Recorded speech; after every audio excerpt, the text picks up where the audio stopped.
Shalom Aleichem. Mariyamma గారు, కన్యకగా ఉన్న మీరు గర్భవతి అయి దేవుని కుమారుని కంటారని ఏంజెల్ మీతో చెప్పినప్పుడు సమాజం ఏమంటుందో అని మీకు భయం వేయలేదా? లోకం ఏమంటుందో అని నేను ఆలోచించే లోపే కన్యగా ఉన్న నాకు ఇదెలాగూ సాధ్యమని ఆశ్చర్యపోయాను. అదే ప్రశ్న నేను గాబ్రియల్ను అడిగాను. ఆయన అన్నారు, ఇది దేవునికి సాధ్యమే.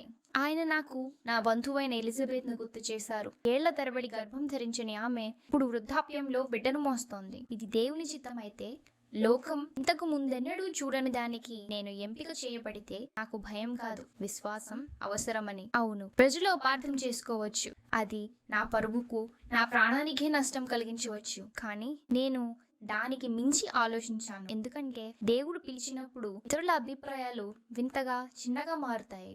నా పూర్ణ హృదయంతో నేను అన్నాను, నేను ప్రభు దాసిని, నీవు చెప్పినదంతా నాకు జరుగునుగాక అని. ఆ సమయంలో నాకు అన్ని సమాధానాలు తెలియవు, కానీ అన్నిటికీ సమాధానాలు తెలిసిన దేవుని నేను విశ్వసించాను.